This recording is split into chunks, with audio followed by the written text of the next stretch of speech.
Dr. Joseph Chalil, author and publisher of Universal News Network. He's live with us from Florida. Thank you, sir, for joining us on Your Republic. So I want to ask you, Donald Trump, we were expecting maybe could give us a timeline as to when the war could come to an end. Maybe we could see some escalatory step from him, some announcement, but he did not go really high on those points. He just mentioned that we will be hitting Iran hard in the coming few days and the war could come to an end shortly. Your bigger takeaways from this address? Again, good morning to everyone, viewers in India, and good evening from here in Palm Beach, Florida, very close to Mar-a-Lago, Trump's home in Florida. And again, the smart man, President Trump, keeps everyone guessing. The rumor before his address today was that America is winding down the war. He's stopping all military operations, and everyone's ready to fear the consequences afterwards. But that's not what happened. So he doubled down. He said Iran will be obliterated into Stone Age in the next few weeks. Right. Again, if they haven't destroyed anything which is left behind, which is the oil infrastructure and the power infrastructure, because it does affect the common man, the common Iranian people. So I think I'm hoping, because he's also buying time until the larger American force is arriving on site. I know he has the 82nd Airborne Division ready to paratroop, ready to launch, ready to arrive, but he doesn't have the ground forces there yet. He has the amphibian forces ready to be there as well. So, Sir, are you hinting towards ground operations? Dr. Joseph, are you hinting towards ground operations, that ground operations will take place or they won't take place? There could be limited ground operations. I don't think it's going to be. He clearly mentioned other wars. So he mentioned the Afghanistan war, the Iraq war, the Vietnam war, what happened in World War I, World War II, which all lasted for years compared to this war, which has just been a month. So having maybe 2 or 3 weeks to complete the mission objectives of his initial engagement seemed to be the proper way to do. Otherwise, it'll be the blood and treasure would be wasted in what he did right now.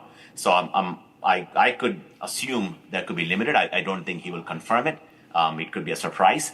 So as I said, knowing President Trump for the past 15 to 20 years, okay, I would definitely not underestimate him. And he will not tell us in advance what he's going to do. So I would be careful if I am Iranian leadership. Right. Dr. Joseph, one point that we did expect for the U.S. president to touch upon was NATO, the transatlantic military alliance, because he had given a lot of statements preceding his address that he is now mulling over exiting the military alliance. But he did not touch upon that at all. How do you read that? I think that's pretty purposeful. I think they were all scared that President Trump could, either, again, I don't think legally he can exit the Article 5 without congressional approval. He can't void the treaty. But if a president says, I'm not going to honor the Article 5 of the NATO treaty, it's as well as dead. So if he's not there to defend when Europeans get attacked, then, it is a free hand to anybody in Russia. So I'm pretty sure there's a lot of back channel discussions are going on. And today's address was as part of that thing. So I wouldn't be surprised in the next few days there'll be massive NATO alliance coming on board in sending minesweepers and permission to land, U.S. jets and everything else. And for this final 2 or 3 weeks or 4 weeks of actions in Iran, NATO will come together. If U.S. leaves NATO, that leaves NATO vulnerable. They're not able to protect themselves, not yet. So if Russia takes over some European countries, but that's maybe possibly the Donald Trump way of getting things done. He's pressurizing everybody. He's pushing Iran also for negotiations. He's saying that either you negotiate or we will hit your electric generation plants. But he has critically mentioned that we won't be hitting the oil infrastructure. We could have hit their oil infrastructure, but we did not do that because that will mean a bigger loss for Iran also. But what exactly does he want to do? Does he really want to negotiate? Is Trump really pushing for ceasefire because all the objectives have been achieved? And will Iran accept that ceasefire? Because they said that no talks have taken place as we speak, sir. But I'm pretty sure that talks are happening, even though Right. no one's publicly disclosing it. There are, behind the scenes, indirect talks are ongoing. There have been discussions that I can confirm between, but the thing is, they do have 400 or 600 kilos of, enriched uranium sitting there, which could very well become a dirty bomb if it's not enriched to 90% someday, even though it might be 1,500 feet below ground. But if someone, that's what President Trump's saying is somebody tried to move it, we're gonna hit them hard. So again, having U.S. boots on the ground, removing it might be risky. It might be Right. easier to have Iran give it either to Russia or to U.S. Or even to India, as opposed to anybody else, and then have a ceasefire based on it, and then again having high oil prices, it's not hurting America. I'm not sure people realize that. The gas price hasn't gone that bad here yet. It's still cheaper than when Trump took over as a president here. The gas is, petrol is cheaper here. Diesel might be at the same price as it was, because not just America has its own production, but it's currently have confirmed the resources from Venezuela before they went into Iran. So there's multiple sources which is keeping the Western Hemisphere happy. But who's going to suffer is the Asian countries. So that's what he's pushing all of us who's using the Straits of Hormuz to protect our own ships, and which India is very well doing. All right, we have a response that is coming in from Iran after Donald Trump's speech, and it's quite funny. They have again mocked Donald Trump. Ishita, please. Right, of course. Now, after his Response, as we said earlier also, will Iran be taking this Donald Trump speech seriously? And they're not taking it seriously, and they're mocking Donald Trump and his claims of victory against the Iranian regime, sir. The challenge is that, who is the regime? So, Right. the rulers have been, changed, over and over again. We haven't seen the new supreme commander or supreme leader of Iran yet, either a voice or a picture or any videos of him. So the question remains, who is actually making these comments? Who is commenting to the media? I haven't seen anyone who is coming in front of a press conference and claiming that this is true. This is all, leaked information from people claiming to be, friends. In fact, the former Crown Prince Reza Pahlavi was at the Republican convention a couple nights ago. Tonight is an auspicious night for Israeli Jews because of the first day of the Passover for them. So they're having Passover dinner, and at the same time President Trump is addressing. So there is subliminal messages on the timing of the speech. He did not say he's cutting and running from Iran. He's going to finish the job. Right. He's not delaying the mission, to have mission creep. He's keeping the military objectives as it is. He wants to eliminate the capacity of Iran to have ballistic missiles. Yep. He wants to destroy the Iranian Navy, which he has done, maybe except a couple of ships left, one in India and one in Sri Lanka. Most of the major ships are underwater, unless it's hidden somewhere. His Iranian Air Force have been obliterated, which is a fact, and their air defense system hasn't been working. So all they have is a few hidden missiles and the drone systems, which they're trying to hit, but it's not working as before. So from his point of view, his military objectives have been accomplished. Again, not 100%. That's why he's asking for, a couple more or 3 more weeks. So in effect, what he did today was give confidence to the American people that this won't be an unending war. But then it also brings the question that it's just about America, isn't it, Dr. Joseph? It's just about America. Donald Trump started a war, and the global oil prices have surged to a limit that we have never seen before. And he clearly mentioned that we do not need the Strait of Hormuz. It's not our problem. We have enough oil. We produce more oil compared to many big nations, oil-producing countries. But he has left the entire world in a situation that the oil prices prices have risen. This might lead to inflation and job losses and whatnot, sir. But don't you think this should have not taken place? The war should not have taken place. United States of America, when there were talks happening, talks should have happened, and the war should not have started, sir.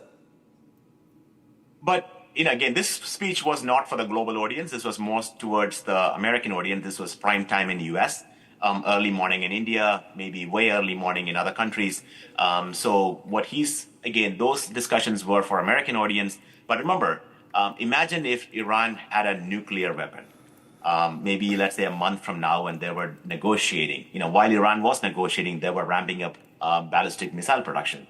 So if one of those missiles had a ballistic tip, which hit either Dubai or Kuwait or Israel or Bahrain, we wouldn't be discussing this anymore. We will be calling about failure of America to stop Iran from acquiring it.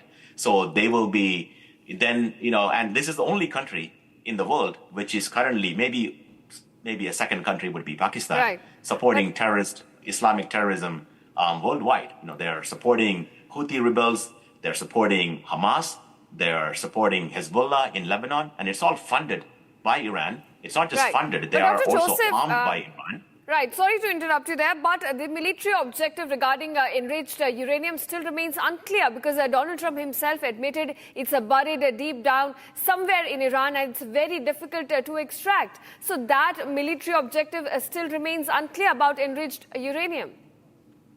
That's one thing which is remaining, and the 60% enriched uranium, which is buried somewhere under, is one objective which is still remaining. I don't think America will stop and run until either through diplomatic negotiations or by military actions that they were able to recover either back to U.S. or through a third party, as I said, to Russia, to India, any country which are currently, responsible nuclear powers, to take control over it. And that could be a pretty good ceasefire or end of war, sign, because looks like that might be the only objective which is remaining. I don't think his objective was to change the regime. He did not want to bring in democracy in Iran, like, the previous administrations were claiming for. He wasn't trying to put a new Ayatollah of his choosing. No, he wanted to make sure there is free trade in the Straits of Hormuz so that other countries' ships can pass through, and that Iran doesn't hit civilian population in other countries, neighboring countries. And we talk about war crimes. If America hits a oil tanker or a power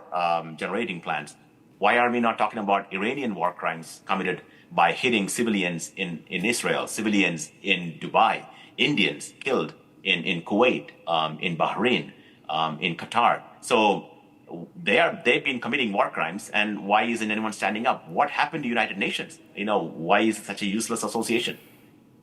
All right, sir. Right. So stay with us. We will just play out the reactions by Donald Trump, the main highlights of his speech. Ishita. Dr. Joseph continues to stay with us on the broadcast. Dr. Joseph, coming to you, you said this was a speech intended for a domestic audience, because we have seen his approval ratings are now below 40%. Gas prices are rising to about $4 per gallon. And of course, the midterms are also due. Do you think this was a speech that could now stabilize his ratings or, increase that, in fact? Again, his ratings should not be compared to the ratings of a president who comes out after his election victory. So if you compare President Trump's ratings to the same day, the ratings for President Bush or President Obama or President Biden or himself, President Trump, in his term, on this day of the year after the presidency, most presidents have similar ratings, and he may not be doing that bad. So even with the war, and most American presidents do lose midterm elections. So that's a fact. He has to pull a miracle to win the midterms. But if he can win or bring this Iran conflict to a successful conclusion, wherein Iran would not be able to develop a nuclear weapon, or they agree to a ceasefire where with inspections with the International Atomic Energy Organization, that could be a boost to him. And the timing of today's address, as I said, while my Jewish friends are celebrating Passover, I wish them all a happy Passover tonight. This message is for them. They were listening after a dinner, because having a country which has taken an oath to obliterate All right. Israel, Yeah. and having them a nuclear weapon, it's a existential threat to the country. So Yeah. all Okay. those people who are everywhere, this is something, the message to them as well. All right, sir. All right, sir. All right. Thanks a lot for sharing your time with us and for your in-depth analysis on what's unfolding in the West Asian region and decoding what Donald Trump exactly said. Thanks a lot, Dr. Joseph. All right, viewers, are now slipping into a very short break, but don't